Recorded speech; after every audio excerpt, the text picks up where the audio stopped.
열정으로 가득 찼던 사람들이 왜 가장 먼저 번아웃에 빠지는지, 어쩌면 가장 순수하게 시작했던 일에서 왜 가장 깊은 회의감을 느끼게 되는지 생각해 보신 적 있으신가요? 네, 참 씁쓸하면서도 현실적인 질문이네요. 그렇죠. 치열한 수요일 한가운데를 통과하고 계신 청년 순례자 여러분, 오늘 우리가 함께 본격적으로 뜯어볼 주제가 바로 이 모순적인 현실에 대한 해답을 주고 있습니다. 아, 기대가 됩니다. 지난주일 강의에서 다루었던 철로역정의 아름다운 궁전 파트, 그중에서도 크리스천을 맞이했던 세 명의 아가씨들 있잖아요. 신중, 경건, 자비에 대한 기록을 오늘 철저하게 복습해 볼 텐데요. 네, 그 아름다운 궁전에서 준비되는 저녁 식사가 우리 성도들이 연합하는 성찬을 상징한다는 아주 중요한 포인트가 있었죠. 맞아요. 우리의 오늘 미션은 단순합니다. 의지력만으로는 이 팍팍한 현대사회의 영적 궤도에서 살아남을 수 없는 이유가 무엇인지, 그리고 이 세 가지 덕목이 어떻게 우리의 일상을 지켜내는 생존 도구가 되는지 그 원리를 추출해내는 겁니다. 철로역정 복습 팟캐스트 지금 시작합니다. 우리가 흔히 신중, 경건, 자비 이런 단어를 들으면 강단에서는 목회자분들이나 평생 수도원 같은 곳에서 기도만 하시는 분들에게나 어울리는 그런 고상한 성품이라고 넘겨짚기 쉽잖아요. 약간 좀 나와는 거리가 먼 그런 느낌이 들죠. 그렇죠. 하지만 주일 강의 핵심은 이 덕목들이 그런 특별한 소수만을 위한 자격 요건이 아니라는 점을 집요하게 파고듭니다. 오히려 모든 성도가 갖춰야 할 필수품이라는 뜻이군요. 네, 오히려 매일 아침 지옥 같은 만원 지하철에 몸을 싣고 직장에서 끊임없이 내 가치를 증명해야 하는, 또 그 관계의 갈등 속에서 줄타기해야 하는 우리 청년 순례자 여러분에게 가장 시급하게 요구되는 방어 기제라는 거죠. 아, 방어 기제요. 와닿네요. 그래서 이 세 덕목 중에서도 오늘은 크리스천과 그 경건이 나누었던 대화의 논리적 흐름을 한번 따라가 보려고 합니다. 좋습니다. 이 대화가 진짜 날카로운 이유는 경건이 크리스천에게 건넨 첫 번째 질문이 막 우리의 뼈를 때리기 때문이거든요. 어떤 질문이었죠? 처음에 순례자의 삶을 택하게 된 동기가 무엇입니까? 이거였어요. 저는 이 질문 딱 마주했을 때 당장 우리 청년들의 직장 생활 사이클이 떠오르더라고요. 직장 생활이요? 어떻게 연결이 되나요? 그러니까 우리가 처음 취업 준비할 때는 막 기업 비전도 분석하고 내 모든 열정을 불태워서 세상을 바꿔보겠다, 이런 원대한 품을 가지잖아요. 그렇죠. 처음엔 다들 눈이 반짝반짝하죠? 근데 막상 합격 통보 받고 한 몇 년 구르다 보면 어떻습니까? 아침에 눈 뜨는 것 자체가 고역이고 오직 월급날 하나만 바라보면서 영혼 없이 엑셀 창만 쳐다보는 기계가 되어버리거든요. 아, 정말 뼈아픈 현실이네요. 신앙생활도 정확히 이와 같지 않나 싶어요. 모태신앙으로 오래 교회를 다녔거나 그 처음에 뜨거웠던 회심의 감격이 지나간 청년들은 내가 애초에 왜 이 길을 걷기 시작했는지 그 가슴 뛰던 동기를 까마득히 잊은 채로 그저 주일이니까 봉사 순서가 돌아왔으니까 하는 관성으로 자리를 채우는 경우가 허다하거든요. 맞습니다. 그 관성이야말로 영적인 번아웃을 알리는 가장 확실한 신호거든요. 강의에서는 이 현상을 옷의 첫 단추에 비유하면서 설명했었죠. 아, 그 첫 단추 비유요? 네. 아침에 급하게 출근 준비하면서 셔츠 첫 단추 잘못 끼우면 그 아래로 아무리 정성스럽게 단추를 채워도 결국 옷 전체가 우스꽝스럽게 비틀어지잖아요. 그렇죠. 다시 풀어야 하죠. 신앙의 여정에서 그 첫 단추는 바로 절박함이었습니다. 크리스천이 처음 고향 땅인 장망성을 떠났던 이유가 단순히 더 나은 사람이 되기 위해서 혹은 마음의 평안을 얻기 위해서가 아니었거든요. 멸망을 피해서 도망친 거였죠. 맞아요. 피할 수 없는 멸망이 임한다는 경고를 듣고 거기서 살아남기 위해, 생명을 얻기 위해 도망쳐 나온 겁니다. 참된 경건을 유지하려면 그 최초의 구출에 대한 기억을 선명하게 유지해야 한다는 거죠. 하지만 여기서 약간 현실적인 반론을 하나 제기하고 싶습니다. 네, 어떤 반론인가요? 사람이 어떻게 365일 내내 나는 멸망에서 도망치는 중이야, 이런 패닉 상태나 위기감 속에서 살 수 있겠습니까? 감정이라는 건 당연히 시간이 지나면 마모되고 위기감은 일상의 평온함 속에서 희석되기 마련이잖아요. 당연하죠. 매일 그렇게 살면 쓰러집니다. 그러니까요. 그 최초의 뜨거운 동기를 계속 유지하라는 건 인간 심리 구조상 좀 너무 무리한 요구 아닌가요? 아주 예리한 지적인데요. 강의가 요구하는 건 매일 아침 패닉 상태에 빠지라는 감정적 소모가 아닙니다. 감정의 유지가 아니라 구조에 대한 명확한 인식을 뜻하는 거거든요. 구조에 대한 인식이라 좀 더 풀어주시겠어요? 예를 하나 들어볼게요. 가벼운 감기 예방을 위해서 매일 비타민을 먹는 사람하고 치명적인 질병에서 살아남기 위해서 매일 항암제를 먹는 사람의 태도는 완전히 다릅니다. 아, 비타민과 항암제. 느낌이 팍 오네요. 비타민은 바쁘면 며칠 까먹을 수도 있어요. 그게 내 삶을 즉각적으로 위협하지 않으니까요.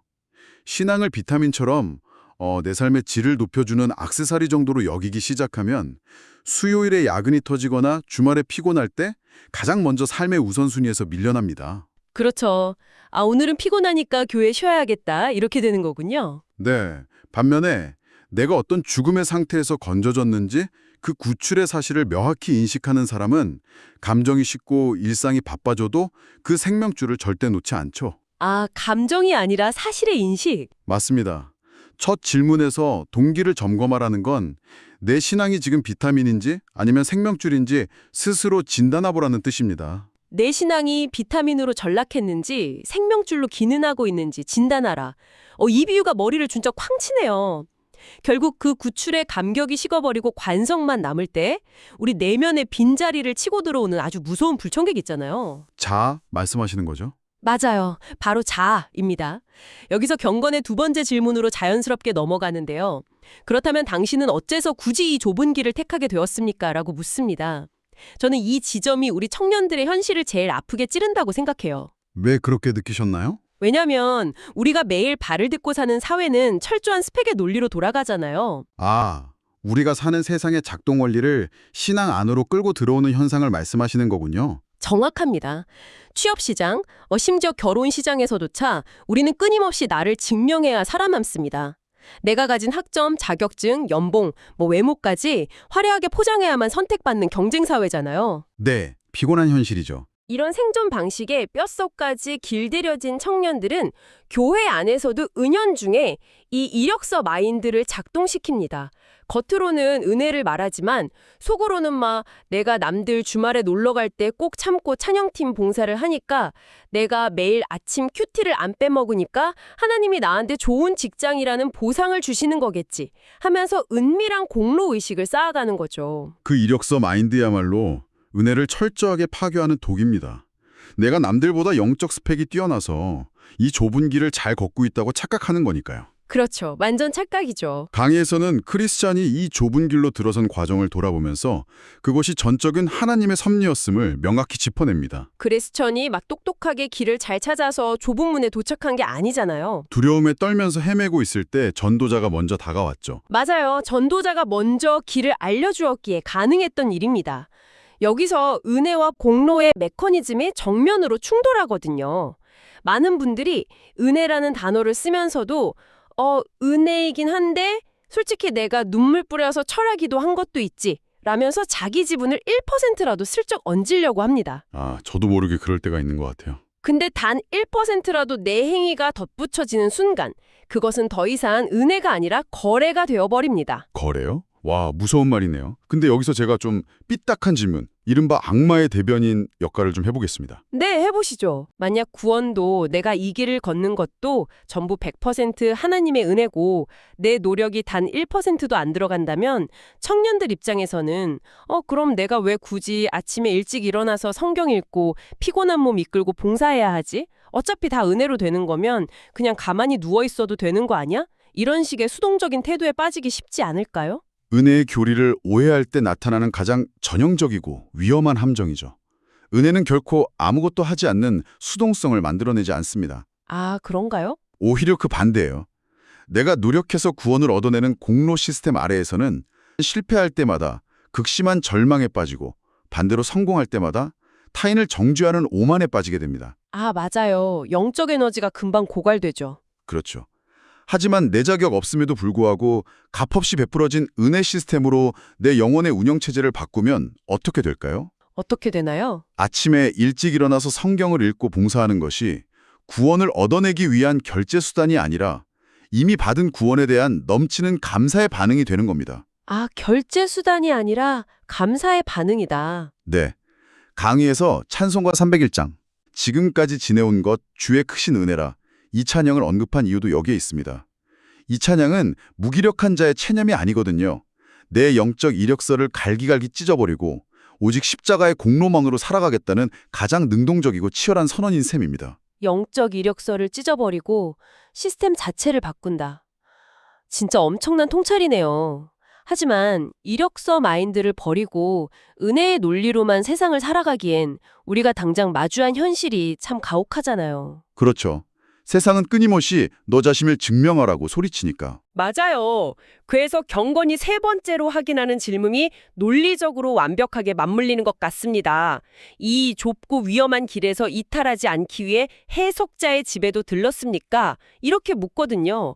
강의를 보니까 이 해석자의 집이 바른 교리와 진리를 배우는 곳이라고 하더라고요. 네, 내 힘으로 온 것이 아니라는 은혜를 깨달은 사람이 세상의 압도적인 스펙 논리에 휩쓸리지 않기 위해 반드시 거쳐야 하는 진리의 훈련소 같은 곳입니다. 근데요, 저는 여기서 또 한 번 우리 청년 순례자들의 피곤한 목소리를 대변하지 않을 수가 없습니다. 아유, 또 어떤 피곤함이 있나요? 솔직히 평일 내내 야근에 치이고 상사한테 깨지고 나면 주일에 교회 와서는 그저 따뜻한 위로의 말 한마디, 내 마음을 어루만져지는 찬양 한 곡, 딱 이거 듣고 싶거든요. 위로가 절실하죠. 근데 딱딱한 교리라니요. 막 삼위일체니 칭이니 하는 신학적 지식들이 당장 화요일 오후 3시에 사무실에서 멘탈이 나간 저에게 도대체 무슨 실질적인 도움을 준다는 건가요? 굳이 몰라도 마음으로 예수님만 잘 믿으면 되는 거 아닙니까? 무척 공감 가는 아주 현실적인 토로입니다. 감정적 위로가 너무나 필요한 세대니까요.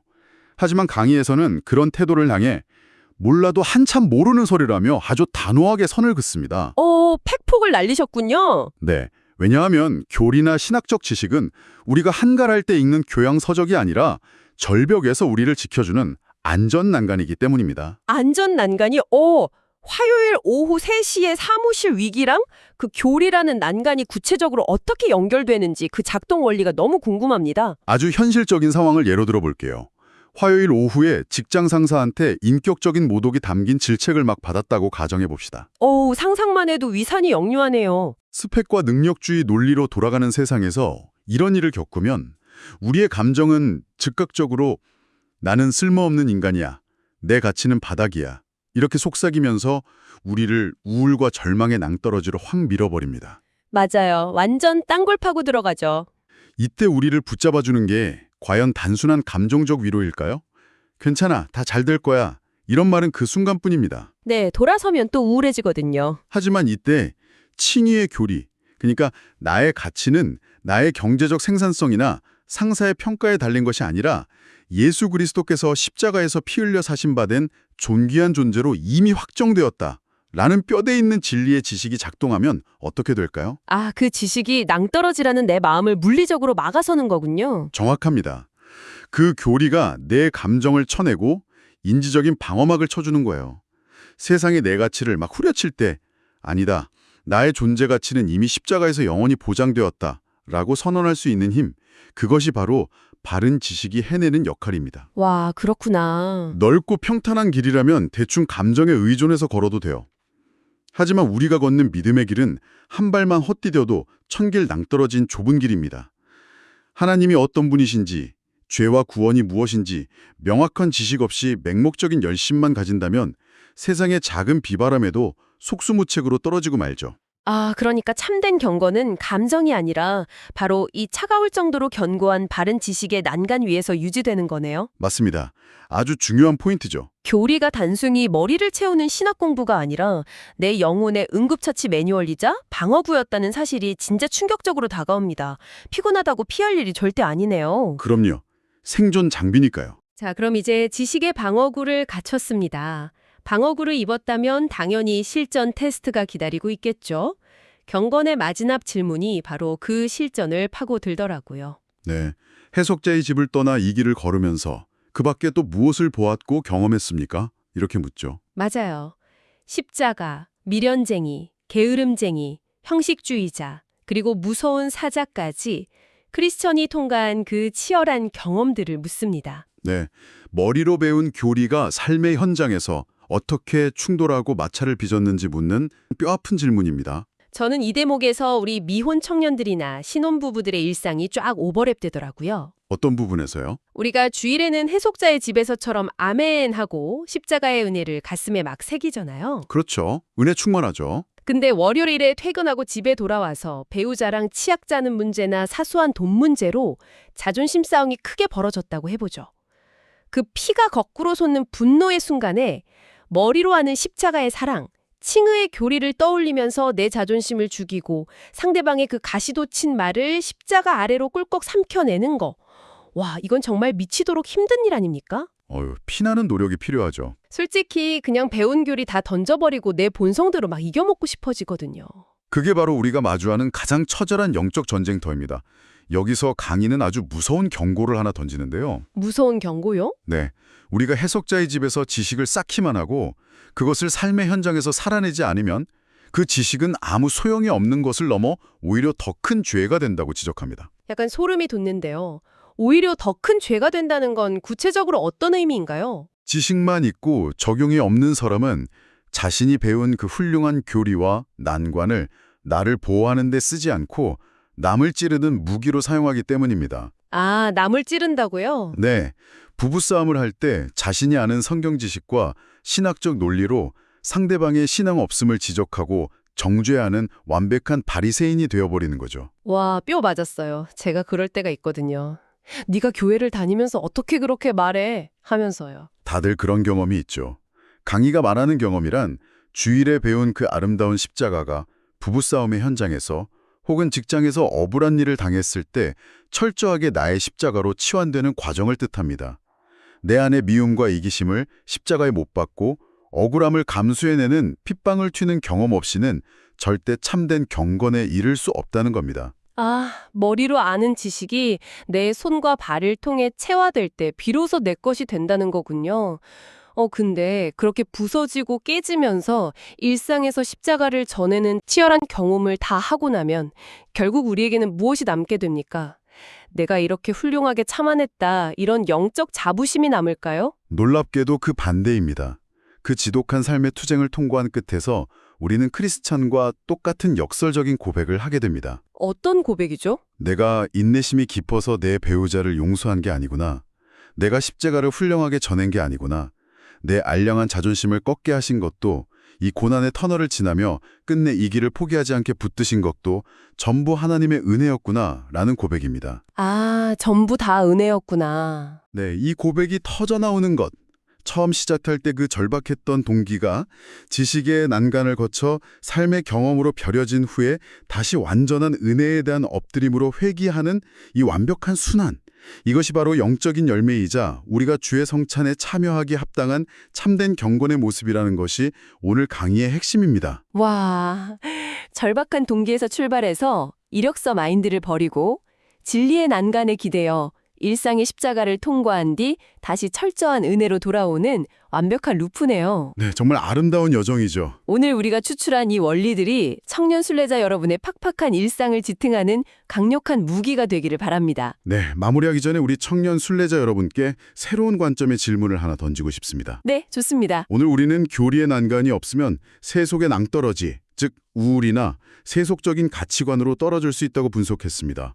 하지만 그 낭떠러지의 반대편은 어떨까요? 반대편 낭떠러지요? 네, 만약 우리가 지식의 난간만 턱없이 높게 쌓아 올리고 십자가를 지는 은혜의 경험을 놓쳐버린다면 우리는 세상으로 떨어지는 것이 아니라 날카롭고 교만한 완벽주의 종교인이라는 또 다른 낭떠러지로 추락해서 주변 사람들을 다치게 할지도 모릅니다. 아, 은혜가 빠진 교리. 맞습니다. 은혜가 빠진 교리는 우리를 괴물로 만듭니다. 이번 한 주 나의 지식이 나를 살리고 남을 품는 은혜의 난간인지 아니면 남을 베는 칼인지 깊이 묵상해 보시길 권해드립니다. 남을 베는 칼이 되지 않도록 일상에서 치열하게 나의 십자가를 지며 경건을 살아내는 저와 여러분이 되기를 간절히 응원합니다. 넘어져도 다시 그 은혜의 십자가를 붙잡고 일어서시길 바라며 오늘 철로역정 복습 시간은 여기서 마치겠습니다. 다음 시간에 뵙겠습니다. 다음 시간에 뵙겠습니다.